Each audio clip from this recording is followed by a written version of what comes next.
Merci beaucoup, messieurs de la presse. Oui, on l'a tout suivi, on l'a appris. La province de Nord Kivu a maintenant une nouvelle autorité à sa tête. Il s'agit du général-major Peter Chirimwami qui a été désigné à titre intérimaire pour assumer les fonctions du gouvernement de la province du Nord Kivu. Effectivement, vous savez qu'il était difficile pour le chef de l'État de signer encore une nouvelle ordonnance pour désigner un nouveau gouverneur, d'autant plus que nous attendons les issues ou bien les résultats des travaux de la table ronde qui a eu lieu à Kinshasa par rapport à cet état de siège au Nord Kivu comme à Ituri. À cette autorité, c'est Hoka de l'armée, nous donnons nos félicitations parce qu'il a mérité la confiance des hautes autorités de ces pays.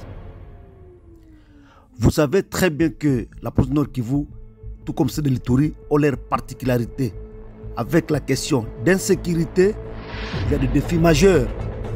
Vous savez, aujourd'hui, par exemple, Rutshuru, entre les mains des ennemis, une partie de Massissi, les citoyens congolais de Lubero, de Butembo, de Beni, ne savent plus arriver facilement à Goma à travers la route nationale qui est connue.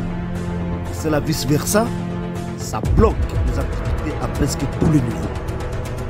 Nous pensons que le général-major Peter Chirimwami, qui a également les fonctions de commandant des opérations dans cette zone, cette province, comprendra que les défis sont énormes.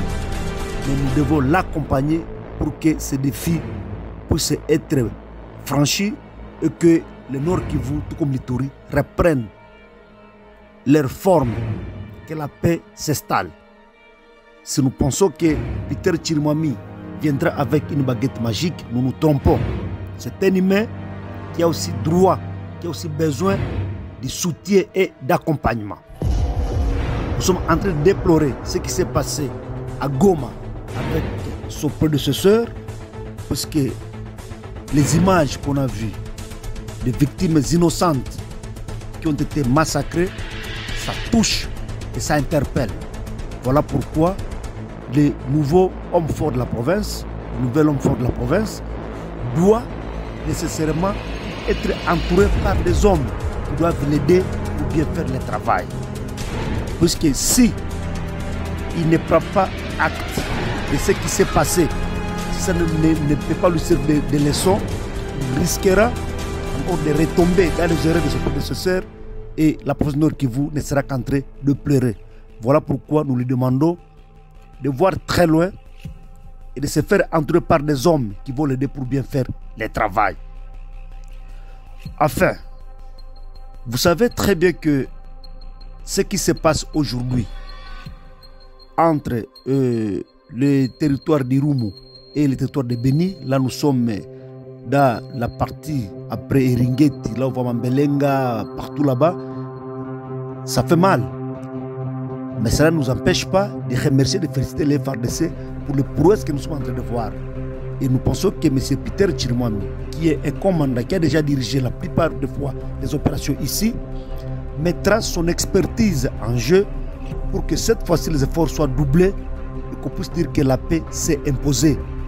Et nous demandons aux autorités de ces pays qui ont nommé Peter Chirimwami à ces hautes fonctions de ne pas les laisser sans moyens. On peut avoir la volonté, mais quand on n'a pas de moyens, souvent ça ne réussit pas. Voilà pourquoi nous demandons aux autorités de voir comment mettre les moyens, une logistique suffisante à la disposition de l'autorité pour qu'on puisse bien faire le travail. L'argent, oui, tout le monde a besoin d'argent, mais nous devons savoir que c'est le travail qui donne l'argent. Donc mettons d'abord le travail au premier plan, c'est ce travail qui nous donnera de l'argent. Mais quand nous commençons à mettre l'argent au premier plan, on voit plus le travail, on voit l'argent et tout tombe caduc. Voilà pourquoi nous interpellons tous les Congolais, toutes les autorités, de nous mettre ensemble pour que cette fois-ci, on dise que voilà au moins les Congolais ont pris conscience, les Congolais ont compris et le travail commence à être fait. Et demain, on sentira que tout ira de soi et la paix qui est rare et nous recherchons sera imposée. Puisque vous savez très bien qu'il y a les élections qui pointent à l'horizon.